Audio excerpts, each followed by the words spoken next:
troisième, les fonctions affines. Auto-évaluation sur le chapitre fonctions affines et problèmes. Donc, il faut que vous ayez téléchargé et imprimé le document et vous allez faire comme si vous étiez en évaluation. Et ensuite, vous corrigerez. Donc, il y aura une autre vidéo pour expliquer comment on corrige et comment on attribue les points. Là, vous avez un barème qui est déjà donné, mais il n'est pas détaillé. Donc, je vais donner les explications pour chaque exercice. Exercice 1, sur 5 points, on vous demande de déterminer la fonction affine f, sachant qu'on vous donne f de 4, f de moins 4 égale 33 et f de 11 égale moins 42. On fait comme on a appris à faire. Ok. Exercice 2 sur 6 points. Donc vous avez de la lecture graphique à droite et vous avez du tracé à gauche. Donc on vous dit d'abord sur le tracé à gauche, sur le graphique à gauche, donc ici, la gauche est là, tracer les représentations graphiques des fonctions suivantes. Donc D1, ça sera le nom de la droite qui représente la fonction F1, dont on a l'expression ici. D2, ça sera la droite qui représente, ou la courbe, je ne sais pas, qui représente la fonction F2, et D3, la courbe qui représente la fonction F3. Vous tracez tout ça dans le repère où il n'y a rien. Logique. Ok, dans le repère de droite, donc, eh bien c'est la question d'après.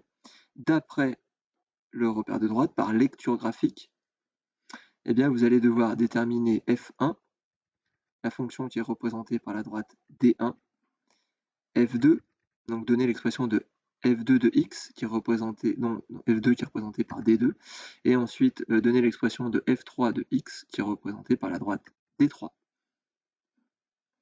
Exercice 3 sur 10 points, c'est un problème, comme on a fait ensemble dans les 2 dernières séances. Donc on vous dit on a 3 sociétés de téléphone mobile qui proposent des formules de SMS mensuels. Donc Télé 1 à 20 centimes le SMS, Télé 2 6 € d'abonnement et 8 centimes par SMS, et Télé 3 14 € SMS illimité. On vous dit que X, c'est le nombre de SMS envoyés pour un mois. D'accord? Et donc on vous demande pour chaque formule de calculer le prix payé pour l'envoi de 40 SMS. Donc la réponse ici pour Télé 1, pour Télé 2, pour Télé 3, vous pouvez mettre directement le résultat ou détailler le calcul comme vous voulez. Question de déterminer les fonctions qui permettent de calculer le prix pour X SMS envoyés avec chaque société.